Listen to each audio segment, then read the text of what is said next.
بسم اللہ الرحمن الرحیم۔ السلام علیکم دوستو، میرا نام آصف خان اور آپ دیکھ رہے ہیں انڈین مسلم۔ وہ کیا عظیم الشان ہستی تھی جس کے بارے میں نبی کریم صلی اللہ علیہ وسلم نے فرمایا تھا کہ اگر میرے بعد کوئی نبی ہوتا تو وہ عمر ہوتا۔ جس راستے سے عمر گزر جائے اس راستے سے شیطان کبھی نہیں گزر سکتا۔ ابن عباس رضی اللہ تعالی عنہ کی روایت ہے کہ جس دن عمر فاروق رضی اللہ تعالی عنہ ایمان لائے اس دن مشرکین نے کہا کہ آج مسلمانوں نے ہم سے سارا بدلہ لے لیا۔ ابن مسعود رضی اللہ تعالی عنہ کی روایت ہے کہ جس دن عمر فاروق رضی اللہ تعالی عنہ ایمان لائے اس دن سے اسلام عزت ہی پاتا گیا۔ عمر بن خطاب رضی اللہ تعالی عنہ کی شان میں جتنا بولا جائے اتنا کم ہے۔ آپ رضی اللہ تعالی عنہ کا تعلق عرب کے سب سے بڑے اور رئیس خاندان قریش سے تھا۔ نبی کریم صلی اللہ علیہ وسلم بھی قریش خاندان سے تھے۔ عمر رضی اللہ تعالی عنہ کا سلسلہ نسب نبی کریم صلی اللہ علیہ وسلم کی 8ویں پشت میں جا کر مل جاتا ہے۔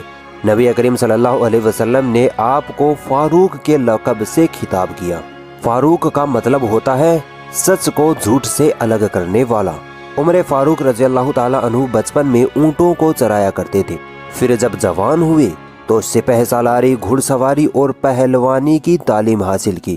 عمر رضی اللہ تعالی عنہ اتنے غضب کے پہلوان تھے کہ عرب کے بڑے بڑے پہلوانوں کو چٹکیوں میں پچھاڑ دیا کرتے تھے۔ زمانہ جاہلیت میں بھی اور مسلمان ہونے کے بعد بھی آپ تجارت کا پیشہ کرتے تھے۔ عمر رضی اللہ تعالی عنہ کا اسلام اپنانے والا واقعہ بڑا ہی دلچسپ واقعہ ہے۔ ایک بار مکہ کے مشرکوں نے نبی کریم صلی اللہ علیہ وسلم کو قتل کرنے کا منصوبہ بنایا۔ عمر رضی اللہ تعالی عنہ اسلام اور مسلمانوں کے بہت بڑے کٹر دشمن تھے۔ جب اعلان کیا گیا کہ محمد کو کون قتل کرے گا تو عمر رضی اللہ تعالی عنہ اس کے لیے تیار ہو اٹھے، اپنی تلوار اٹھائی اور نبی کریم صلی اللہ علیہ وسلم کو قتل کرنے کے لیے نکل پڑے۔ بڑے شدید غصے میں چلتے جا رہے تھے، تبھی راستے میں نعیم ملے۔ نعیم نے کہا، اے عمر کہاں جا رہے ہو، کدھر کا ارادہ ہے؟ عمر رضی اللہ تعالی عنہ نے کہا کہ آج میں محمد کو قتل کر کے رہوں گا۔ نعیم نے کہا، ارے محمد کی خبر تو بعد میں لینا، پہلے اپنے گھر کی خبر تو لے لو۔ تمہاری بہن فاطمہ اور تمہارا بہنوئی سعید بن زید وہ دونوں مسلمان ہو چکے ہیں۔ اتنا سننا تھا کہ عمر رضی اللہ تعالی عنہ نبی کریم صلی اللہ علیہ وسلم کے پاس جانے کے بجائے اپنی بہن کے گھر کی اور مڑ گئے۔ جب دروازے پر پہنچے تو قرآن پاک کی تلاوت کی آواز سنائی دی۔ اندر گئے اور اپنی بہن سے پوچھا کہ تم کیا پڑھ رہی تھی؟ تو ان کی بہن ڈرتے ہوئے بولی، نہیں کچھ نہیں۔ عمر رضی اللہ تعالی عنہ نے غصے میں اپنی بہن اور بہنوئی کو مارنا پیٹنا شروع کر دیا۔ مار پیٹ کے تھک گئے تو عمر رضی اللہ تعالی عنہ کی بہن فاطمہ بولی، عمر تم جتنا چاہو ہمیں مارو، ہماری ہڈیاں توڑ دو، گردنیں اڑا دو، مگر ہم اسلام سے پھرنے والے نہیں۔ اس بات پر عمر رضی اللہ تعالی عنہ تھوڑے ٹھنڈے ہوئے، ایموشنل ہوئے، تو کہا، اچھا چلو مجھے یہ قرآن دو، میں بھی پڑھنا چاہتا ہوں۔ پھر جب عمر رضی اللہ تعالی عنہ جیسے جیسے قرآن کی سورہ توبہ پڑھتے گئے ان کا دل پگھلتا گیا اور اللہ نے ان کے دل میں ایمان کو داخل کر دیا۔ اس کے بعد عمر رضی اللہ تعالی عنہ اپنی بہن کے گھر سے نکلے اور پیارے نبی صلی اللہ علیہ وسلم کے پاس جانے لگے۔ دیکھیے اللہ دلوں کو کیسے پھیرتا ہے۔ وہ عمر جو اللہ کے نبی صلی اللہ علیہ وسلم کو قتل کرنے کے ارادے سے نکلا تھا، وہ اب اس محمد صلی اللہ علیہ وسلم کا غلام بن کر ان کے پاس جا رہا تھا۔ جب عمر رضی اللہ تعالی عنہ آپ صلی اللہ علیہ وسلم کے پاس پہنچے تو صحابہ نے اپنی تلواریں نکال لی، مگر عمر رضی اللہ تعالی عنہ نے کہا کہ میں کسی غلط ارادے سے نہیں آیا، بلکہ میں تو اسلام قبول کرنے کے لیے محمد کے پاس آیا ہوں۔ اس پر آپ صلی اللہ علیہ وسلم کو اتنی خوشی ہوئی کہ آپ نے بڑی ہی زور کی آواز میں تکبیر کہا، اللہ اکبر۔ سارے صحابہ خوشی سے اچھل پڑے اور اس طرح آپ صلی اللہ علیہ وسلم کی وہ دعا قبول ہوئی جس میں پیارے نبی صلی اللہ علیہ وسلم نے کہا تھا کہ اے اللہ 2 عمروں سے اسلام کو عزت عطا فرما۔ عمر رضی اللہ تعالی عنہ کے اسلام لانے کے بعد مشرکین مکہ میں ہاہاکار مچ گیا۔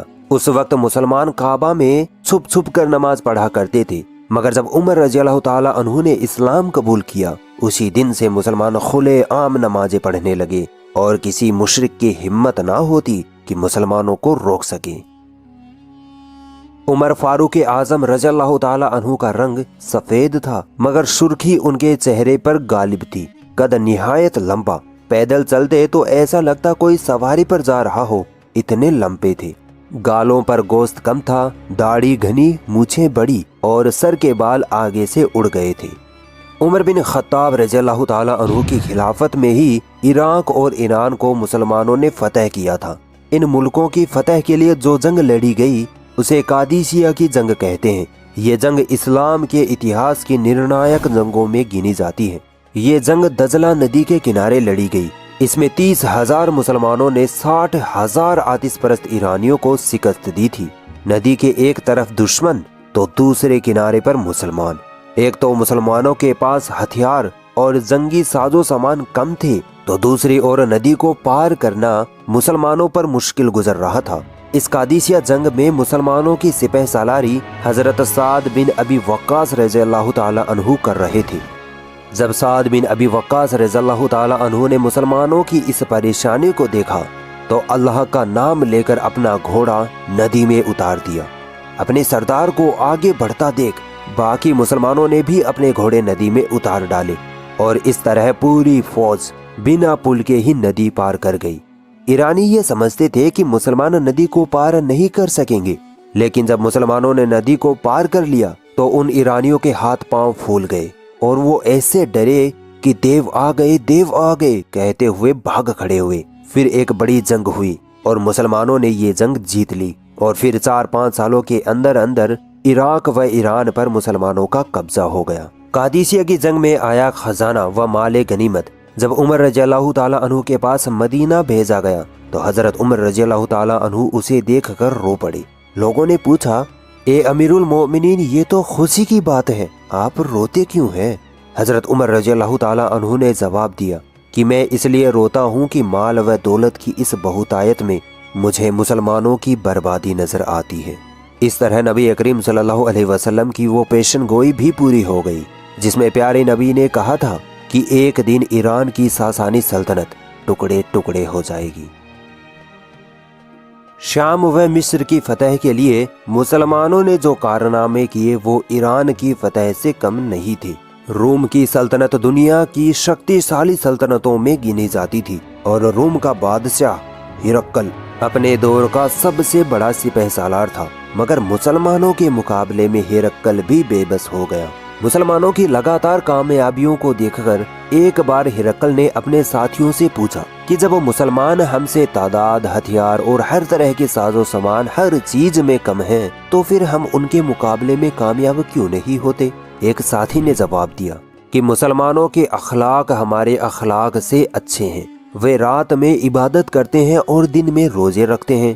وہ کسی پر ظلم نہیں کرتے، ایک دوسرے سے برابری کا سلوک کرتے ہیں۔ اس کے وپریت ہمارا یہ حال ہے کہ ہم شراب پیتے ہیں، کوکرم کرتے ہیں، وعدہ خلافی کرتے ہیں، دوسروں پر ظلم کرتے ہیں۔ اس کا نتیجہ یہ ہے کہ مسلمانوں کے ہر کام میں اتساہ اور جوش بھرا رہتا ہے اور ہمارے کام ان خوبیوں سے خالی ہوتے ہیں۔ یرموک کی جنگ میں مسلمانوں نے 70,000 سے زیادہ رومیوں کو موت کے گھاٹ اتار دیا، جبکہ اس کے مقابلے میں صرف 3,000 مسلمان شہید ہوئے۔ یہ جنگ حضرت خالد بن ولید رضی اللہ تعالی عنہ کی حیرت انگیز فوجی صلاحیت کا ثبوت تھی۔ یہ جنگ ہارنے کے بعد روم کا بادشاہ ہرقل سیریا چھوڑ کر قسطنطنیہ بھاگ گیا۔ شام یعنی سیریا کی فتح میں ایک اہم گھٹنا بیت المقدس پر مسلمانوں کا قبضہ ہے۔ بیت المقدس جسے آج جیروسلم کہا جاتا ہے، سیریا کے علاقے میں فلسطین میں استھت ہے۔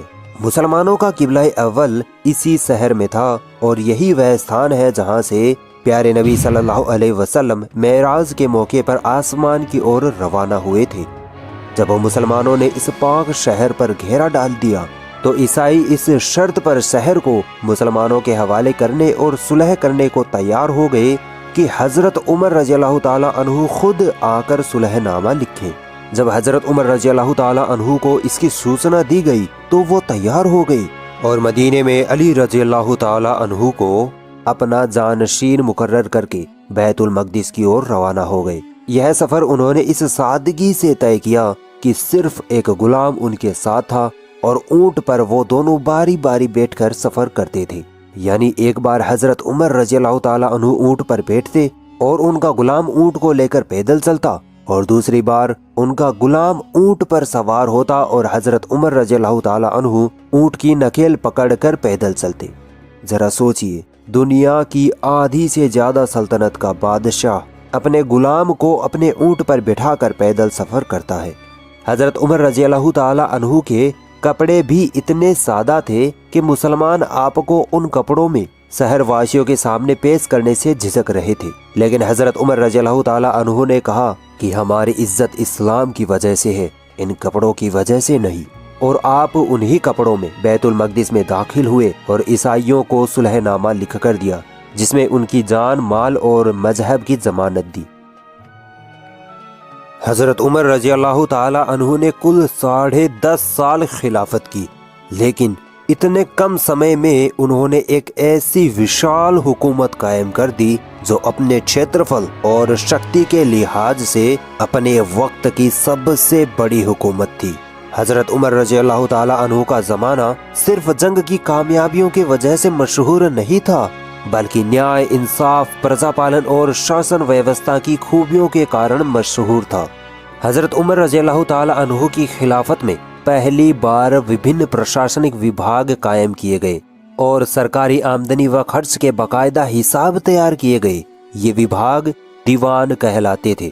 پرشاسن ویوستھا کے سلسلے میں حضرت عمر رضی اللہ تعالی عنہ نے جو قدم اٹھائے اور جو سدھار کیے، انہیں اسلامی اتہاس میں حضرت عمر رضی اللہ تعالی عنہ کی اولیات یعنی پراتھمکتائیں کہا گیا ہے، یعنی وہ کام جو سب سے پہلے حضرت عمر رضی اللہ تعالی عنہ نے کیے۔ ان اولیات کی سوچی بہت لمبی ہے، یہاں میں آپ کو کچھ چیزوں کے بارے میں بتا رہا ہوں جس سے آپ رضی اللہ تعالی عنہ کے دوارا کیے گئے سدھار کی اہمیت کا اندازہ ہوگا۔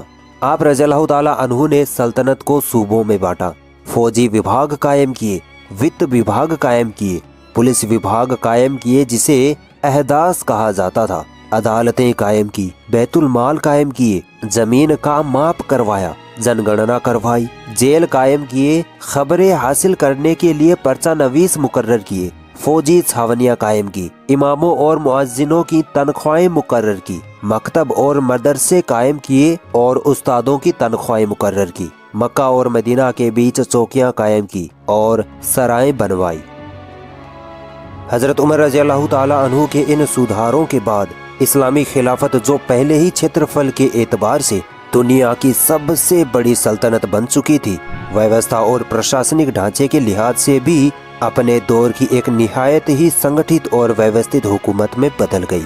حضرت عمر رضی اللہ تعالی عنہ کا ایک اور بڑا کارنامہ یہ تھا کہ انہوں نے اپنے شاسن کال میں تمام مسلمانوں کے وظیفے مقرر کر دیے تھے اور وہ اسے اپنی پوری سلطنت میں پھیلا دینا چاہتے تھے۔ اس بات کو آپ اتنا مہتو دیتے تھے کہ بچے کے پیدا ہوتے ہی اس کا وظیفہ مقرر کر دیا جاتا تھا۔ پہلے انہوں نے یہ نیم بنایا تھا کہ جب بچہ 2 سال کا ہو جاتا ہے اور ماں کا دودھ پینا چھوڑ دیتا تھا تب وظیفہ مقرر کیا جاتا تھا، مگر ایک رات آپ رضی اللہ تعالی عنہ مدینے کی گلیوں میں گشت لگا رہے تھے۔ انہوں نے دیکھا کہ ایک بچہ رو رہا ہے اور اس کی ماں اسے دودھ نہیں پلا رہی۔ یہ دیکھ کر آپ رضی اللہ تعالی عنہ نے اس عورت سے پوچھا، تم اس بچے کو دودھ کیوں نہیں پلا رہی؟ وہ عورت حضرت عمر رضی اللہ تعالی عنہ کو شکل سے نہیں پہچانتی تھی، تو اس نے جواب دیا، میں اس کا دودھ چھڑوانا چاہتی ہوں کیونکہ عمر اس وقت تک وظیفہ مقرر نہیں کرتا جب تک بچہ دودھ پینا نہ چھوڑ دے۔ جب حضرت عمر رضی اللہ تعالی عنہ نے یہ سنا تو انہیں بڑا افسوس ہوا کہ میرے اس حکم کے کارن کہ جب تک بچہ 2 سال کا نہ ہو جائے اور اپنی ماں کا دودھ پینا نہ چھوڑ دے، نہ جانے کتنے بچے ماں کے دودھ سے محروم رہ جاتے ہوں گے۔ اس کے بعد عمر رضی اللہ تعالی عنہ نے یہ حکم جاری کیا کہ بچے کے پیدا ہوتے ہی اس کا وظیفہ مقرر کر دیا جائے۔ وظیفوں کا یہ پربند دنیا میں پہلی بار کیا گیا اور اس پرکار پہلی بار ایک ایسا راجیہ وجود میں آیا جو رفاہی مملکت کہا جاتا ہے اور جس میں حکومت جنتا کی بنیادی ضرورتوں کو پورا کرنے کے لیے ذمہ دار ہوتی ہے۔ حضرت عمر رضی اللہ تعالی عنہ بھی حضرت ابو بکر رضی اللہ تعالی عنہ کی طرح بیت المال کا روپیہ اپنے اوپر خرچ نہیں کرتے تھے۔ وہ بیت المال کو جنتا کی امانت سمجھتے تھے، اس لیے انہوں نے اپنی تنخواہ مقرر کر لی تھی، اور یہ تنخواہ اتنی ہی تھی جتنے عام مسلمانوں کی تھی۔ حضرت عمر رضی اللہ تعالی عنہ نے اپنے لیے امیر المؤمنین کا لقب اختیار کیا۔ اس کے بعد جتنے بھی خلیفہ ہوئے وہ بھی امیر المؤمنین کہلائے۔ حضرت عمر رضی اللہ تعالی عنہ اتنی بڑی سلطنت کے حکمران تھے، لیکن ان کی زندگی حضرت ابو بکر رضی اللہ تعالی عنہ کی طرح سادہ تھی۔ انہوں نے نہ کوئی مکان بنوایا اور نہ ہی مال و دولت اکٹھا کی۔ ان پر کوئی بھی شخص آروپ لگا سکتا تھا اور مقدمہ چلا سکتا تھا۔ ایک بار مال غنیمت میں چادریں بھی آئی، یہ چادریں مسلمانوں میں بانٹ دی گئی۔ حضرت عمر رضی اللہ تعالی عنہ کے حصے میں بھی ایک چادر آئی۔ حضرت عمر رضی اللہ تعالی عنہ یہ چادر اوڑھے مسجد میں تقریر کر رہے تھے۔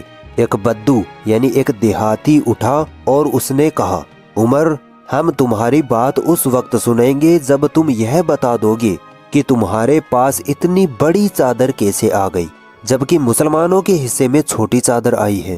حضرت عمر رضی اللہ تعالی عنہ نے بڑے ہی پیار سے جواب دیا کہ میرے حصے کی چادر چونکہ چھوٹی تھی اس لیے میں نے اپنے بیٹے کے حصے میں آئی چادر کو اپنی چادر میں جوڑ لیا۔ سوچئے، دنیا کی اتنی بڑی سلطنت کا بادشاہ اور اس سے ایک دیہاتی سوال کرے اور اس کو اتنے پیار سے جواب بھی دیا۔ سوچئے آج کے وقت میں ایسا ہو سکتا ہے؟ نہیں۔ آج تو اگر حکومت سے سوال کیا جائے تو وہ سوال کرنے والوں کو دیش دروہی ٹھہرا دیتی ہے۔ حضرت عمر رضی اللہ تعالی عنہ اس کا بہت خیال رکھا کرتے تھے کہ جنتا پر ظلم نہ ہو۔ مدینے میں وہ خود راتوں کو گشت کیا کرتے تھے۔ حج کے موقع پر جب سلطنت کے ہر بھاگ کے مسلمان مکہ پہنچتے تو حضرت عمر رضی اللہ تعالی عنہ ان سے خود پوچھتے کہ ان کا حاکم، ان کا شاسک کیسے راج کرتا ہے۔ تمام صوبوں کے شاسکوں کو حج کے موقع پر حاضر ہونے کا حکم تھا۔ جب لوگ کسی صوبے کے شاسک کی شکایت کرتے تھے تو حضرت عمر رضی اللہ تعالی عنہ اس شاسک سے جواب طلب کرتے تھے اور شکایت کرنے والوں کی شکایت دور کرتے تھے۔ ہجری سن جو اسلامی دنیا میں رائج ہے، حضرت عمر رضی اللہ تعالی عنہ کا ہی قائم کیا ہوا ہے۔ یہ اس سال سے شروع ہوتا ہے جس سال پیارے نبی صلی اللہ علیہ وسلم نے مکہ سے مدینہ ہجرت کی تھی۔ حضرت عمر رضی اللہ تعالی عنہ نے اپنے شاسن کال میں 3 شہر بسائے۔ ان کے نام کوفہ، بصرہ اور فسطاط ہے۔ بعد میں یہ تینوں شہر اسلامی دنیا کے بہت بڑے شہر بن گئے۔ حضرت عمر رضی اللہ تعالی عنہ نے کرشی کے وکاس کے لیے نہریں کھدوائیں اور پرشاسن ویوستھا کو سچارو روپ سے چلانے کے لیے کئی وبھاگ اور کاریالے کھولے۔ جنگوں کی جیت، شاسن ویوستھا، دوردرشتا، نیائے، جنتا کی بھلائی اور حکمران کی حیثیت سے اپنی ذمہ داری کے احساس، حضرت عمر رضی اللہ تعالی عنہ کے وہ کارنامے اور خوبیاں ہیں جن کی مثال دنیا کا کوئی دوسرا حکمران پیش ہی نہیں کر سکتا۔ یہی وجہ ہے کہ اسلامی اتہاس میں ان کو فاروق اعظم کہا جاتا ہے، اور وہ بعد کے حکمرانوں کے لیے ایک ایسی مثال بن گئے جن کی ہر اچھے حکمران نے پیروی کرنے کی کوشش کی۔ یہی مثالی حکمران 10.5 سال کی خلافت کے بعد ایک ایرانی آتش پرست ابو لولو کے خنجر کا شکار ہو گیا۔ حضرت عمر رضی اللہ تعالی عنہ صبح کی فجر کی نماز پڑھانے کے لیے تیار ہوئے۔ یہ شیطان ابو لولو نماز سے پہلے ہی اس جگہ پر جا کر چھپ کر بیٹھ گیا تھا، اور جیسی آپ رضی اللہ تعالی عنہ نے نماز پڑھانے کے لیے نیت باندھ لی تو اس آتش پرست نے ان پر حملہ کر دیا، اور آپ شدید زخموں کے کارن دوسرے دن انتقال فرما گئے۔ حضرت عمر رضی اللہ تعالی عنہ کو اللہ کے رسول صلی اللہ علیہ وسلم کی قبر کے پہلو میں حضرت عمر رضی اللہ تعالی عنہ کے برابر میں دفن کیا گیا۔ اگر یہ ویڈیو آپ کو پسند آئی تو اس ویڈیو کو لائک ضرور کریں، اور بھی ایسی انٹرسٹنگ ویڈیوز دیکھنے کے لیے ہمارا چینل سبسکرائب ضرور کریں اور اس گھنٹی کو بھی دبائیں تاکہ جب بھی ہم کوئی نئی ویڈیو ڈالیں تو اس کا نوٹیفیکیشن آپ تک سب سے پہلے پہنچ جائے۔